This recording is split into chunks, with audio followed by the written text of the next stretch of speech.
কেমন আছেন সবাই? আশা করি ভালো আছেন। আজকে ৭ মে ২০২৪ মঙ্গলবার, ২৪ বৈশাখ। আজকের প্রথম হলো দেখি আমরা। যাক, আপনারা জানেন যে ন্যাশনাল ব্যাংকের পরিচালনা পর্ষদ ভেঙে দিছে বাংলাদেশ ব্যাংক। মূলত ধারণা করা হচ্ছে যে আগের যে পরিচালনা পর্ষদ ছিল তারা হচ্ছে মার্চে যেতে যাচ্ছিল না আর কি, ঠিক আছে? পরে পুরোটাই ভেঙে ফেলেছে।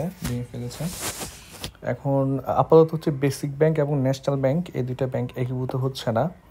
আপনার বেসিক ব্যাংকের খেলাপি ঋণ হচ্ছে ৮,২০০ কোটি টাকার বেশি, আর হচ্ছে হার হচ্ছে আপনার 63%।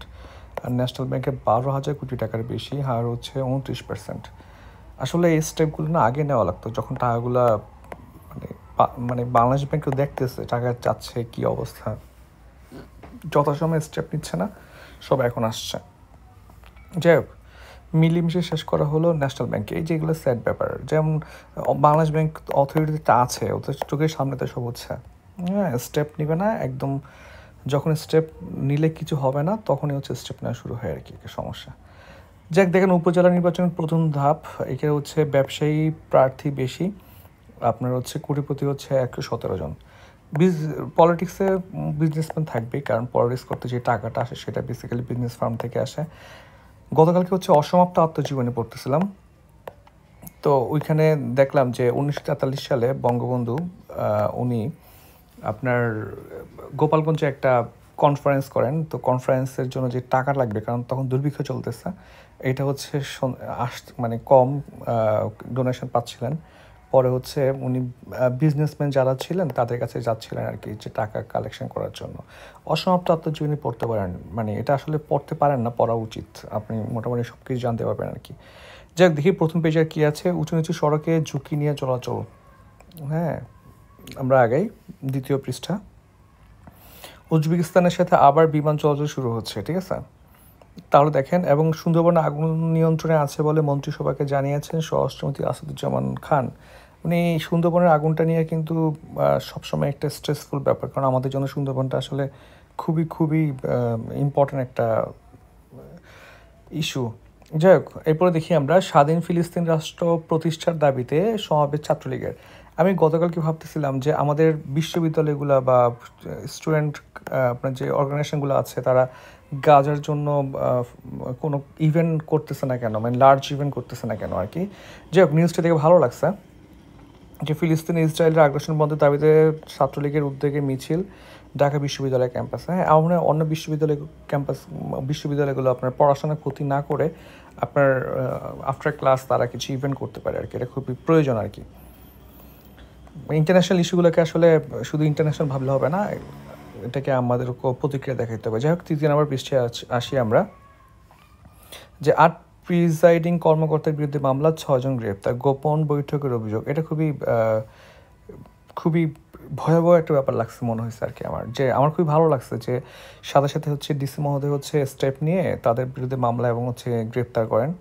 এটা খুবই একটা ভালো কাজ করছে আর কি। হ্যাঁ, যে আচরণবিধি লঙ্ঘন করে এক প্রার্থীর সাথে গোপন বৈঠকের অভিযোগে প্রিজাইডিং কর্মকর্তার বিরুদ্ধে মামলা হয়েছে। এটা এত সাহস কোথায় পায় মানুষ, আমি বুঝি না। আবার তারা কারা দেখেন, যমুনা ডিগ্রি কলেজের অধ্যাপক, সহকারী অধ্যাপক। তারপর হচ্ছে আপনার দেখেন সরকারি মহিলা কলেজ কেন্দ্রের প্রিসাইডিং অফিসার হচ্ছে প্রধান শিক্ষক, উচ্চ বিদ্যালয়ের প্রধান শিক্ষক, ঠিক আছে? তারপর হচ্ছে পুলিশ লাইন্স স্কুল অ্যান্ড কলেজে প্রভাষক, লেকচারার, ঠিক আছে? ডিগ্রি কলেজের প্রভাষক, অর্থাৎ সবাই হচ্ছে আপনার কলেজ কিংবা স্কুল, কলেজের আপনার টিচার বা স্কুলের টিচার, মানে টিচার স্যাররা থাকবে হচ্ছে আসলে আমাদের জন্য পথ প্রদর্শক। অথচ তারাই যখন এই ধরনের খারাপ কাজগুলো করে, তখন আসলে স্টুডেন্টরা কী শিখবে? হ্যাঁ, বা ওই যে দেখেন না যে টিচার স্টুডেন্টের মধ্যে একটা ক্ল্যাশ হচ্ছে, এটা কেন বাড়ে?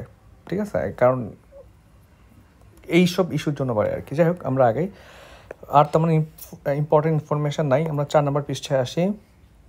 এখানে আমার কিছু না, এখানে জাস্ট রেস্ট অফ দ্য আর্টিকেলের পার্টগুলো নিয়ে আসছে। এই পার্টটা আমার খুবই ভালো লাগছে, অভিমত বিশ্লেষণ, ঠিক আছে? পৃষ্ঠা ৫, এটা নিয়ে তো প্রতিদিনই কথা বলি।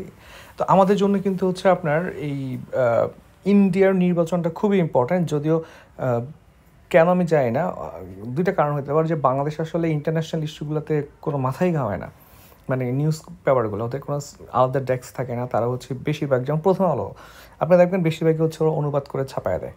কিংবা হচ্ছে আপনার মানে ডেস্ক রিপোর্ট নাম দিয়ে জাস্ট কপি পেস্ট মেরে দিচ্ছে ইনফরমেশনগুলো, ঠিক আছে? এইটা একটু আমার খুবই অকওয়ার্ড লাগে। অন্তত ইন্ডিয়ান পলিটিক্সটা আমাদের ভালো করে করা উচিত, প্রচার করা উচিত, কারণ ওদের সাথে আমরা খুব কানেক্টেড, ঠিক আছে? এবং ওইখানে ইন্ডিয়াতে কে ক্ষমতায় আছে সেটা আমাদের জন্য খুব ইম্পর্ট্যান্ট, কারণ ওদের পলিটিক্যাল ইনফ্লুয়েন্সটা কিন্তু মানে আমাদের সাথে ওদের সাথে খুব মানে রিলেটেড আর কি, কোরিলেটেড, ঠিক আছে?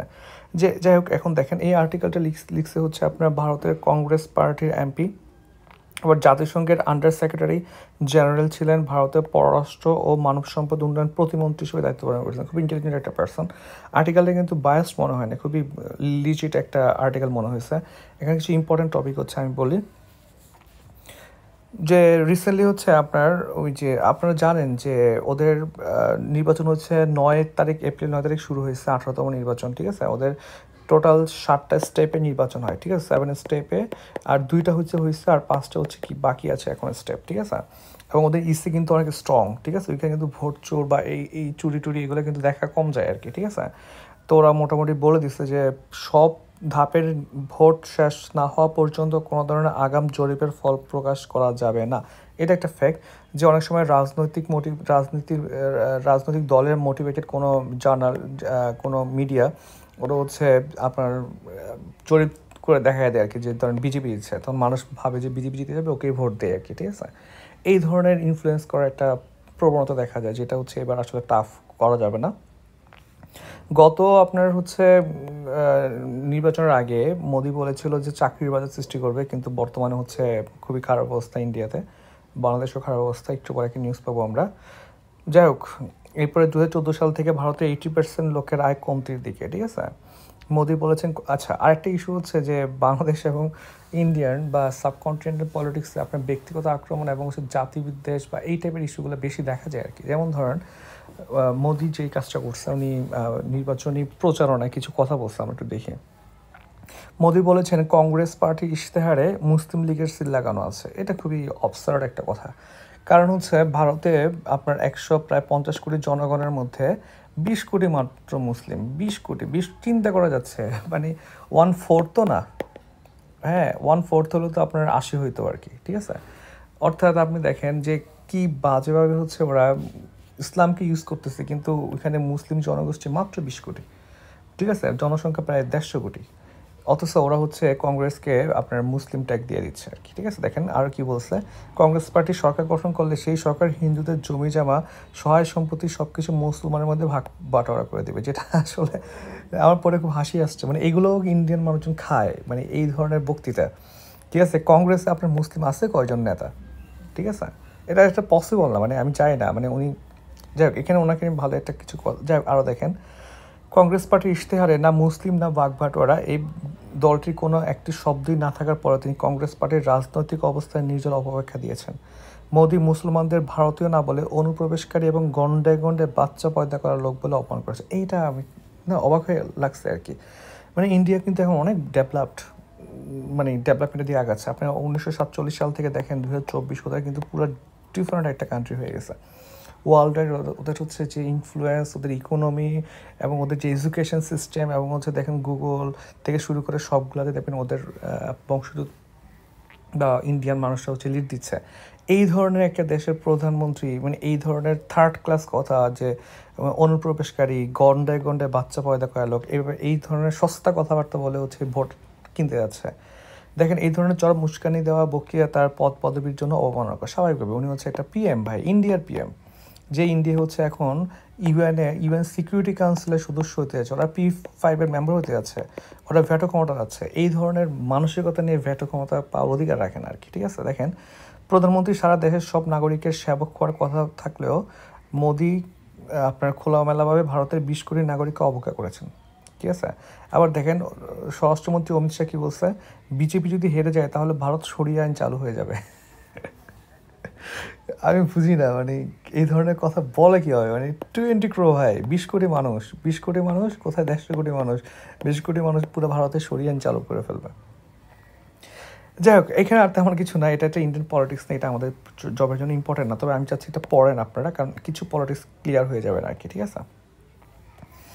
আসেন আমরা 6 নম্বর পেজে যাই। পড়ে আছে 34 কোটি টাকার সেতু, তারপরে হচ্ছে ঝড়ে ঘরের দেয়াল ধসে 2 জনের মৃত্যু, আহত 3। ঝড় হলেই মোটামুটি ঢাকায়, চিটংয়ে বা এইসব জায়গাতে কিন্তু প্রচুর মানুষ মারা যায় আর কি। দেখেন 34 কোটি টাকার সেতু পড়ে আছে, ঠিক আছে। ওকে, পেজে আর ইম্পর্টেন্ট কিছু নাই, আসি আমরা সপ্তম পেজে যাই। চালু হলো সরকারের ক্লাউড সেবা, এটা ম্যানেজমেন্টের দায়িত্বে আছে হচ্ছে আপনার ওরাকল, ঠিক আছে। হ্যাঁ, তেমন কিছু নাই। রিজার্ভ চুরির প্রতিবেদন এখনও জমা পড়া নাই। দেখেন 2016 সালে যে চুরি হয়েছে এখনও প্রতিবেদন জমা দিতে পারতেছে না, ব্যাপার টাইম বাড়াচ্ছে, ঠিক আছে। এখন জানেন যে প্রত্যয় পেনশনের স্কিম হচ্ছে এখন 5টা চলতেছে। প্রত্যয় থেকে আপনার বিশ্ববিদ্যালয়ের টিচাররা বলছে যে প্রত্যয় থেকে বাতিল করার জন্য আর কি, ঠিক আছে। ওরা যেটা প্রিভিয়াস গভর্নমেন্ট জব সেই ফ্যাসিলিটি চাচ্ছে আর কি, ঠিক আছে। ওকে, আর তেমন কিছু নেই, আসেন আমরা মতামতে যাই। বাইডেনের ভিয়েতনাম, এইটা হচ্ছে আপনি যদি পড়েন না আপনার নলেজ বাড়বে, হয়তো পরীক্ষায় সরাসরি কাজে আসবে না, বাট আই সাজেস্ট দ্যাট এটা আপনারা পড়েন আর কি, ঠিক আছে। এটা ভালোই লিখছে, কিছু হিস্ট্রিও নিয়ে আসছে, ইন্টারন্যাশনাল পলিটিক্স নিয়ে আর কি বেসিক্যালি। তো আমি এটা পড়তেছি না কারণ এটা আসলে আমাদের সরাসরি জবের জন্য প্রয়োজনে আর কি, ঠিক আছে। সুন্দরবনকে পোড়ামহল বানাচ্ছে কারা, এটাও আমাদের জবের জন্য প্রয়োজনে, তাও একটু পড়ে নিন আর কি, যেহেতু এটা ক্লাইমেট কানেক্ট করতেছে। সো আপনারা একটু পড়তে পারেন আর কি, পরীক্ষায় লিখতে পারবেন। যেমন এখানে যেটা আমি জিসটা নিয়ে আসি, যে এখানে বেসিক্যালি হয় কি, যেখানে আগুনটা লাগে সেখানে আসলে আগুন লাগার মতো অবস্থা নাই। এখানে মূলত ধারণা করা হচ্ছে আগুন হচ্ছে কিছু মানুষ লাগায়, তারা 2-3টা কারণ লাগতে পারে। কীরকম, যে প্রথমত যেখানে ধরুন গাছ আছে সেখানে যখন আগুন লাগে গাছগুলো মারা যায়, এরপর বাতাসে গাছটা উপড়ে পড়ে যায়, ওই গাছের জায়গা থেকে হচ্ছে তখন গোড়া থেকে হচ্ছে উপড়ে পড়ে গেলে গর্ত হয়, সেখানে পানি জমে, সেই পানিতে আপনার কিছু মাছ হয়, ঠিক আছে। মাছ হচ্ছে আপনার এই যে দেখেন সেই গর্ত সমৃদ্ধ জলাভূমিতে, আচ্ছা মাছ, আচ্ছা, বা সেখানে হচ্ছে কই মাছ, মাগুর মাছ, শিং মাছ হয় আর কি। সেই মাছগুলো হচ্ছে পরবর্তী প্রভাবশালী ব্যবসায়ীরা এনে বিক্রি করে আর কি। এটা একটা কারণ, ঠিক আছে। আরেকটা কারণ হচ্ছে আপনার দখল করা নিয়ে, জমি দখল করা নিয়ে, ঠিক আছে। তো এই ধরনের ইস্যুগুলো নিয়ে হচ্ছে যে বারবার হচ্ছে তদন্ত কমিটি গঠন হচ্ছে, তদন্ত কমিটিগুলোর যেই আপনার সুপারিশ সেগুলো মানা হচ্ছে না আর কি, এটা মানার জন্য এখানে মোটামুটি লেখা হয়েছে। যাই পড়াশোনাতে আসে দেখি আমরা এইচএসসি পরীক্ষাটা আমরা স্কিপ করতে পারি। এরপর আন্তর্জাতিক অ্যাজিন যেটা বলতেছিলাম দেখেন, ঠিক আছে, দ্য গার্ডিয়ান থেকে কপি করছে, এবং আমি শিওর যে গার্ডিয়ান এটা যে ভালো আর্টিকেল আছে, এখানে ঠিকমতো কপিও করানো আর ট্রান্সলেটও করানো আর কি, ঠিক আছে। যুদ্ধবিরতি চুক্তিতে রাজি হামাস, যদিও কোনো লাভ নেই, কারণ রাফায় অলরেডি হচ্ছে আপনার আপনার ইসরায়েল হামলা চালায় ফেলছে গতকাল, আপনারা সম্ভবত দেখছেন আর কি, হ্যাঁ।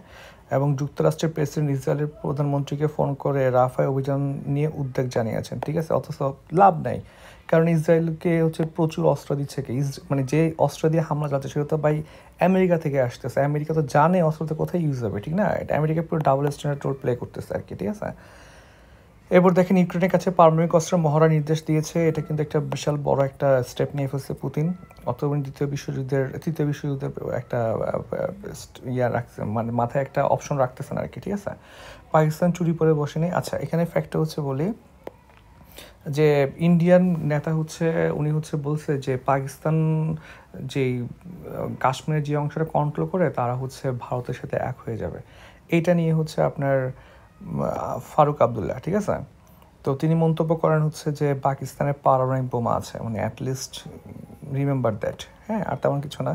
আরাকান আর্মির হাতে ধরা কয়েকশো জান্তা সেনা। আচ্ছা, আরেকটা ইম্পর্টেন্ট ব্যাপার হচ্ছে আমার এটা খুব ইন্টারেস্টিং মনে হয়েছে যে দেখেন আপনার ফ্রান্স কিন্তু সাম্প্রতিক সময়ে ইউএস থেকে বাদ দিয়ে নিজেই একটা স্বতন্ত্র পররাষ্ট্রনীতি নেওয়ার ট্রাই করতেছে আর কি। যদিও মার্কো নিজে হচ্ছে ওদের দলের রাজনৈতিক অবস্থার জন্য একটু পিছিয়ে আসছে, বাট ফ্রান্স কিন্তু ভালো স্টেপ নিচ্ছে। বেসিক্যালি হচ্ছে আপনার হচ্ছে আপনার আকুস, ঠিক আছে, এটা না আকুস, ঠিক আছে। তাহলে দেখেন এইটার মাধ্যমে অস্ট্রেলিয়ার কাছে পারমাণবিক যেই সাবমেরিন বানায় দিচ্ছে ইউএসএ, এটার কারণে হচ্ছে $29 বিলিয়ন মতো হচ্ছে ক্ষতি হয়ে হচ্ছে ফ্রান্সের। তারপর থেকে ফ্রান্স কিন্তু একটু বিরক্ত আর কি। ওরা কিন্তু চীন বা রাশিয়ার সাথে ভালো একটা সম্পর্ক মেনটেন করতেছে আর কি, ঠিক আছে। যাই হোক, আর তেমন কিছু না, ইন্টারন্যাশনাল পেজে আমরা আগাই। অর্থ বাণিজ্য, দেশে 25,90,000 মানে প্রায় 26 লাখ লোক বেকার, ঠিক আছে। এরপরে মানুষগুলো যখন অ্যাব্রোডে চলে যায় তখন ডেইলি স্টার প্রথম আলো নিউজ করতেছে যে বুয়েটের শিক্ষার্থীদের আটকানো যাচ্ছে না। বা আটকাবেন কীভাবে আপনি? আপনি সোশ্যাল সিকিউরিটি এনশিওর করতে পারতেছেন না, ভালো একটা লাইফ এনশিওর করতে পারতেছেন না, মানুষ তো যাবেই, ঠিক আছে। যাওয়া উচিত না জানে, কিন্তু আপনি মানি লন্ডারিং করতেছেন, দেশের টাকা পাচার করতেছেন, এটা আটকাচ্ছেন না, ঠিক আছে। ওই মানুষগুলো কেন থাকবে? মানে দেশের প্যাট্রিজমের বাণী কি শুধু স্টুডেন্টদের জন্য নাকি? যারা হচ্ছে মানি লন্ডারিং করতেছে ওদের আটকান, যারা দুর্নীতি করতেছে, ঠিক আছে। এটা আসলে স্যাড ব্যাপার আমাদের জন্য আর কি। যাই হোক, একীভূত হবে ন্যাশনাল ব্যাংক, দখল হয়নি, ঠিক আছে, এইগুলা কথাবার্তা তো বলেই, কত কিছু বলে। যাই হোক, রিজার্ভ এবং রাজস্ব লক্ষ্যমাত্রা আবারও কমানো হচ্ছে, IMF-কে রিকোয়েস্ট করা হয়েছে কমানোর জন্য, কারণ বাংলাদেশ যদি অ্যাচিভ করতে পারে নাই। সুন্দরবনের আগুন, ভাই এটা দেখে খুবই খারাপ লাগছে আমার। দেখেন পুরো যাওয়া বন ধোয়া আচ্ছন্ন হয়ে আছে, ঠিক আছে, কি অবস্থা চিন্তা করা যায়। পানি দেওয়ার ট্রাই করতেছে, দেখেন এটা কত খারাপ লাগছে আমার দেখে। এটা যে শামুক পুড়ে, অঙ্গার শামুক, শামুক হচ্ছে পুড়ে, দেখেন ওদের ইয়ে ভেঙে গেছে, শেলটা ভেঙে গেছে, চিন্তা করা যায়। আগুন নেভাতে ভোলা নদী থেকে পানি নিচ্ছে ফায়ার সার্ভিস কর্মীরা। ওরা ফায়ার সার্ভিস যেই পরিশ্রমটা করে, ওদের ট্যাগ কম, সুবিধা কম, স্টিল ওরা জান দিয়ে ফেলে। আসলে আমাদের রিয়েল হিরো হচ্ছে ওরা। যে করে হচ্ছে বিজ্ঞাপনটা আমাদের লাগবে না, এরপর বিনোদন, বিনোদন হচ্ছে আমরা স্কিপ করি, তারপর খাওয়া দাওয়া তেমন কিছু নাই, লাস্ট পেজে আমার তেমন কিছু নাই। শুধু এটা একটু মাথায় রাখছে, ডেঙ্গুতে বাড়ছে মৃত্যু হার, কিন্তু অজ্ঞাত কারণে ডেঙ্গুর মৃত্যুর পর্যালোচনা বন্ধ। পর্যালোচনায় কারণ জানা গেলে কিছু মৃত্যু ঠেকানো যেত, কিন্তু কেন বন্ধ হয়েছে সেটা জানি না, মানে স্যাড লাগে আর কি, এটা বন্ধ কেন হবে। যাই হোক, আসেন দেখি, আগুন নিয়ন্ত্রণে শুরু হয়েছে বৃষ্টি সুন্দরবনের, খুবই ভালো নিউজ আমাদের জন্য আর কি, ঠিক আছে। যাই হোক, এটা ছিল আজকের প্রথম আলো। সবাইকে অসংখ্য ধন্যবাদ, সবাই চ্যানেলটা সাবস্ক্রাইব করবেন।